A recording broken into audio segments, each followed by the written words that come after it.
Hey guys, Aaron here. Welcome back to the channel. If it's your first time, please consider subscribing if DIY car stuff is your jam. I think I have a lot of cool content here for you, especially if you have a Porsche Cayman 987, which is what we're here to talk about today.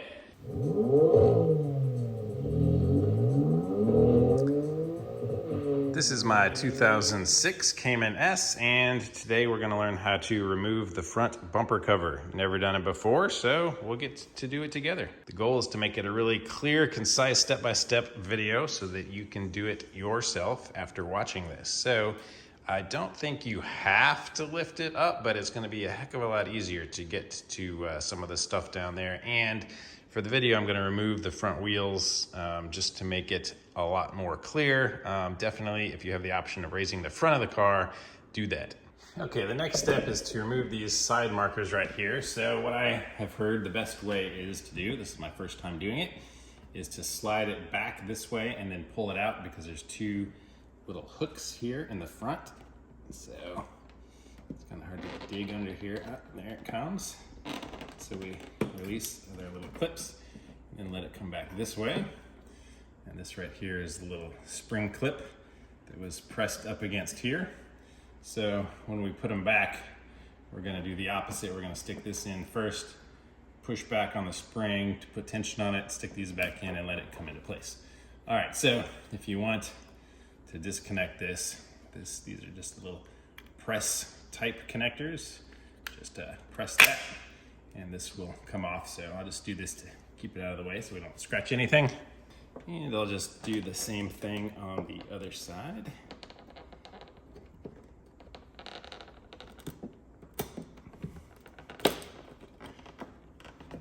Forward and out. A little slack in that wire.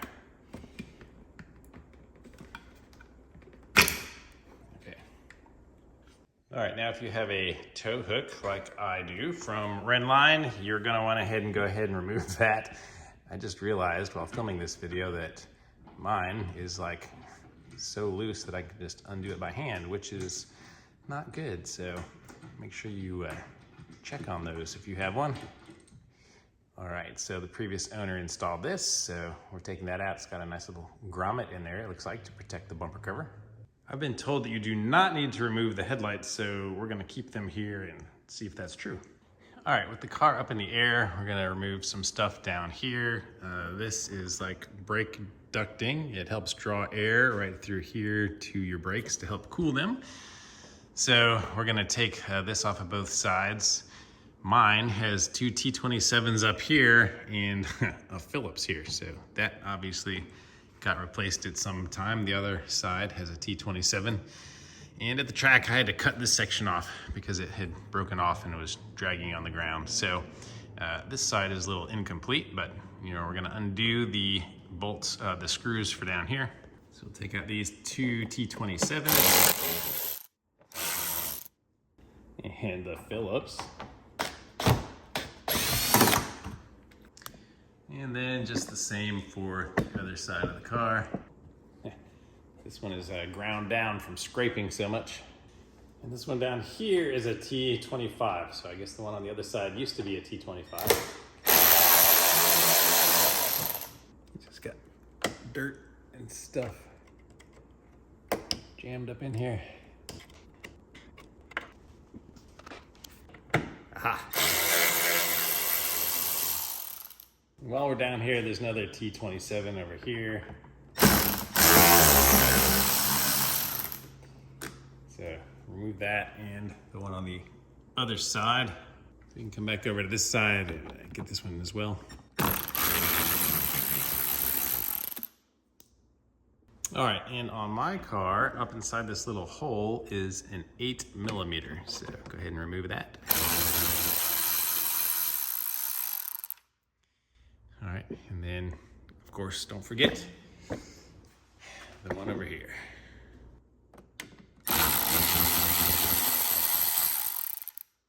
And right in the middle, under the bumper cover, is a T27 that you gotta remove. Actually, the one that was in the middle for me is a T30. All right, now coming back up here into the wheel well, we have 4 more to remove, and the bottom 2 are T30s, the top 2 are T25s. So first the T30s.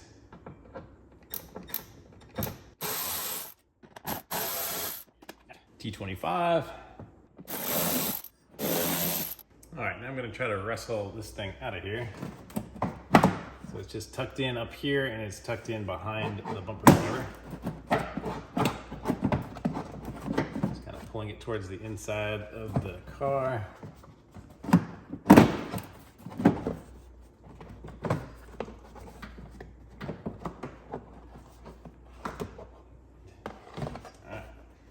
So came out, this is all one giant piece.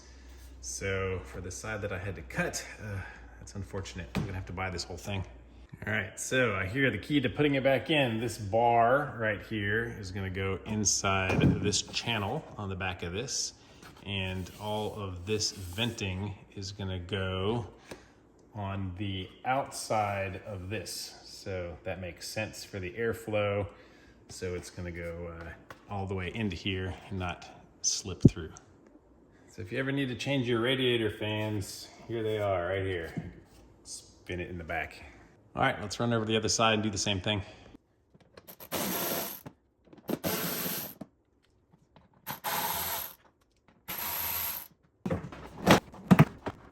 All right, for my car, there's on the right-hand side, the passenger side in the US, there's this big wiring harness that you just have to disconnect.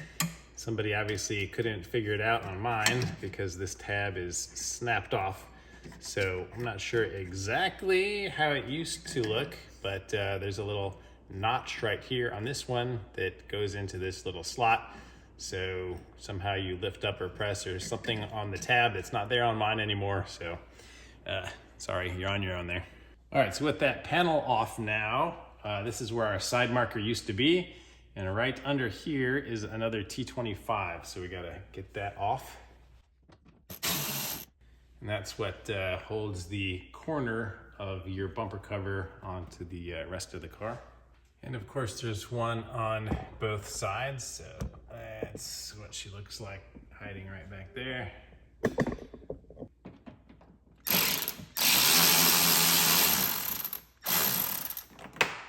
So after you get that out, I don't have a wiring harness on the left side or driver's side in the US of my car, but that is where this little connector here is. And this provides the washer fluid to your headlights, assuming you have that option. And it just has like a little plastic C-clip here on it. So if you just take a tiny screwdriver and stick it behind it and pry it towards you.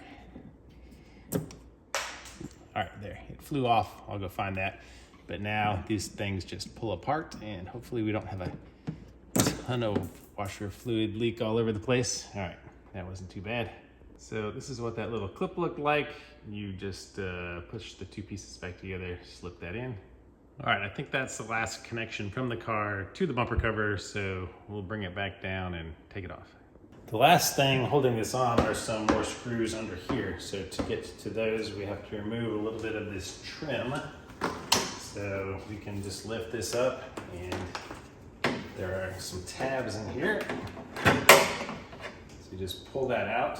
This little tab gets stuck into there. Just throw these in here. And these are just kind of laying on there. Work them loose. Now for this guy, it's got to finagle it around the little hook that you use to open your hood.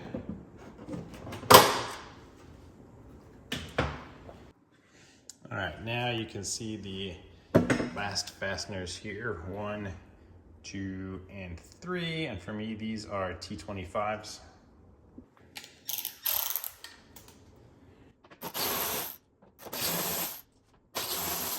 All right, the final 2 places where this is attached are right here in these creases. There's a little metal piece that you need to pull out. And I've heard it recommended to use a little 90-degree pick. So let's see how this works. All right, let me show you what I'm seeing down here. So you see that little half moon shaped piece down there? That's the thing that we have to pull out. So looks fairly simple. I'm just gonna hook it with my thing and pull it straight this way.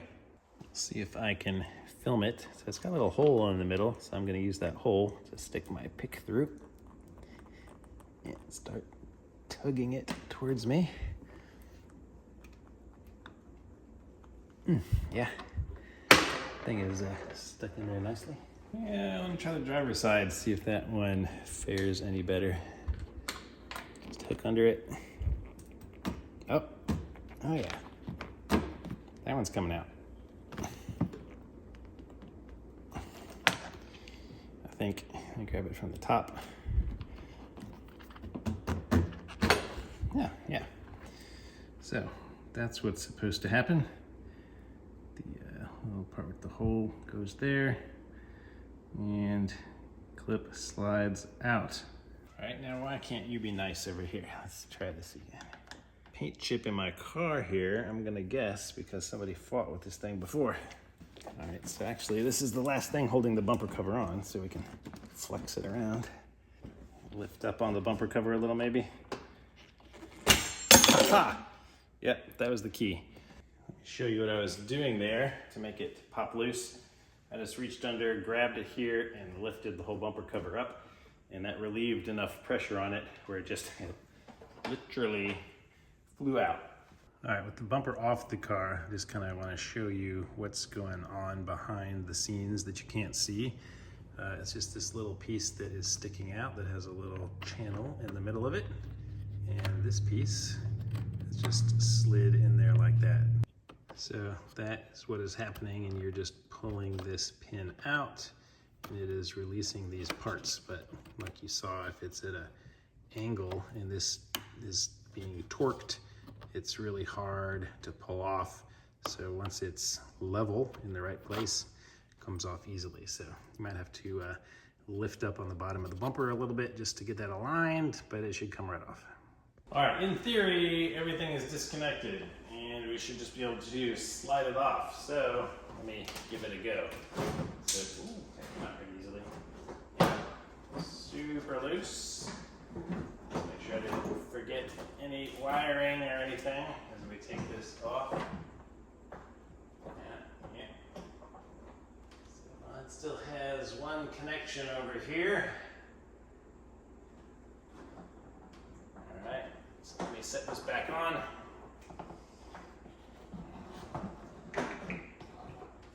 It's good practice for reinstalling. Alright, ta-da, that's the install process.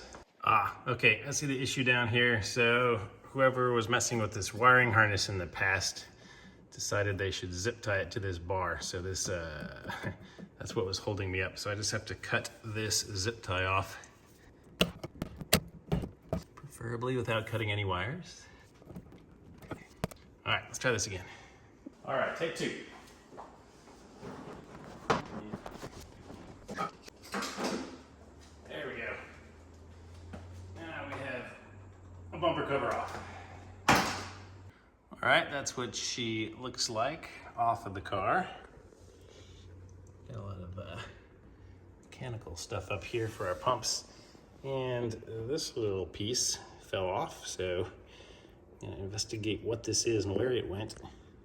All right, I don't know why you wanted to remove your front bumper cover, but while you're in here, perfect time to clean these radiators because you're most of the way there. So I'm gonna make a video next on how to get the rest of this stuff off and clean those radiators because I'm sure they are full of crap.